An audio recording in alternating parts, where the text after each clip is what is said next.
Hello बच्चों, आइए दिए गए प्रश्न को समझते हैं। एक मीनार पर 10 मीटर ऊंचा झंडा खड़ा है। जमीन पर स्थित एक बिंदु से झंडे के पाद और शीर्ष के उन्नयन कोण क्रमशः 30 डिग्री तथा 60 डिग्री है। तो मीनार की ऊंचाई ज्ञात कीजिए। तो आइए इसकी मुख्य अवधारणा पर चर्चा कर लेते हैं। मुख्य अवधारणा। तो सबसे पहले हम समझते हैं कि उन्नयन कोण क्या होता है। उन्नयन कोण होता है जैसे हम धरती से खड़े होकर किसी मीनार को देख रहे हैं। जैसे ये मीनार है ए बी, और यहाँ से हम इस बिंदु से खड़े होकर हम उस मीनार को देख रहे हैं, मीनार के शीर्ष ए को देख रहे हैं। तो हमारी आंख तथा मीनार के शीर्ष पर जो बना कोण है उसे क्या कहते हैं हम? उन्नयन कोण। तो यहाँ पे उन्नयन कोण क्या है? थीटा। थीटा क्या है यहाँ पर? बराबर उन्नयन कोण। और टेन थीटा का सूत्र क्या होता है? यहाँ पे हम टेन थीटा के सूत्र का एक प्रयोग करने वाले हैं। तो टेन थीटा का सूत्र होता है लंब बट्टे आधार। लंब बट्टे आधार। तो आइए प्रश्न में क्या दे रखा है? एक मीनार पर 10 मीटर ऊंचा झंडा खड़ा है। तो जमीन पर स्थित एक बिंदु से झंडे के पाद और शीर्ष के उन्नयन कोण क्रमशः 30 डिग्री तथा 60 डिग्री है। तो आइए इस प्रश्न को हम एक चित्र द्वारा समझते हैं। एक सबसे पहले मीनार खड़ी हुई है। यहाँ पर ये एक मीनार है, इसके ऊपर यहाँ से एक झंडा यहाँ पर लगा हुआ है, जिसकी हमें ऊंचाई दे रखी है 10 मीटर। और यहाँ से झंडे के पाद से यानी कि यहाँ से जो बना कोण है धरती पर वो कितना है? 30 डिग्री। 30 डिग्री है ये। और झंडे के शीर्ष से यानी कि यहाँ से जो कोण बना है उसी बिंदु पर वो कितना बना है? 60 डिग्री का। तो यहाँ से हम लिख सकते हैं पूरा कोण कितना हो जाएगा? 60 डिग्री का। तो यहाँ से हमें मीनार की ऊंचाई ज्ञात करनी है, यानी कि हमें ये ऊंचाई ज्ञात करनी है। इसे हमने h मान लिया है, इसका नामांकन कर देते हैं A B C D। तो यहाँ से हम लिख सकते हैं माना मीनार की ऊंचाई h है। मीनार की ऊंचाई h है। तो अब यहाँ से हम त्रिभुज, यहाँ पे हमें दो त्रिभुज मिल रहे हैं, दोनों समकोण त्रिभुज मिल रहे हैं। सबसे पहले हम बड़ा वाला त्रिभुज देखेंगे, त्रिभुज ए बी डी से। तो यहाँ से टेन थीटा कितना होता है? टेन थीटा बराबर, अभी हमने सूत्र पढ़ा है, लंब बट्टे आधार।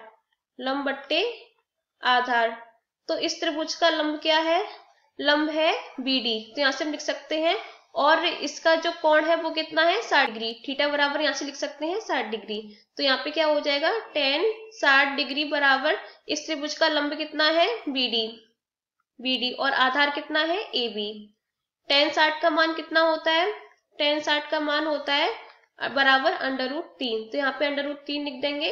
√3 बराबर BD को हम लिख सकते हैं BC धन CD बटे AB।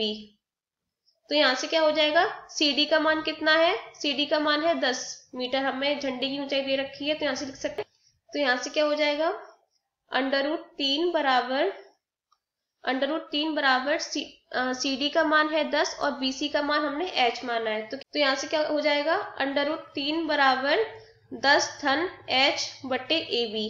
यहाँ से कैंची गुणा कर देते हैं तो क्या मिलेगा? √3 गुणा AB बराबर 10 धन h। यहाँ से AB बराबर कितना हो जाएगा? 10 धन h बटे √3। इसे हम नाम दे देंगे समीकरण 1। अब हम दूसरे त्रिभुज देखेंगे ACB से। तो क्या मिलेगा हमें? त्रिभुज ABC से। तो क्या मिलेगा? टेन थीटा क्या होता है? लंब बट्टे आधार। टेन थीटा बराबर लंब बट्टे आधार।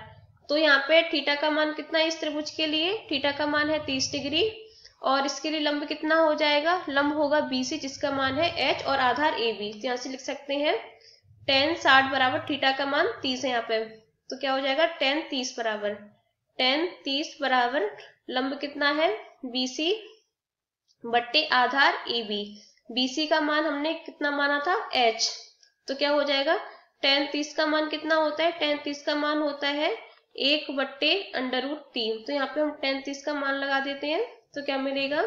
1 बट्टे √3 बराबर BC का मान h बट्टे AB।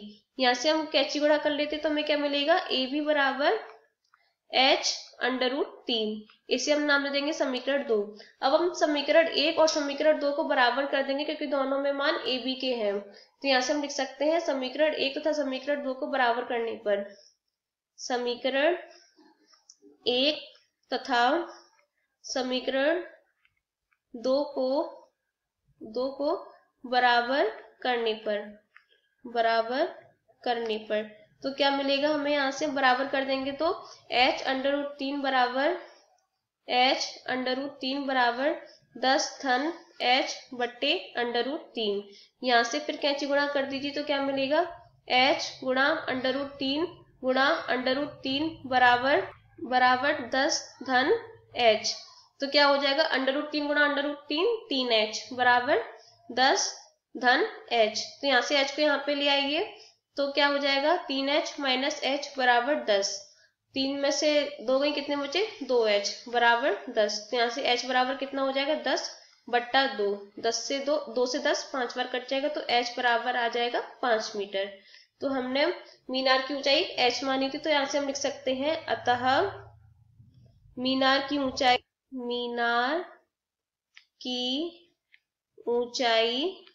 5 मीटर होगी।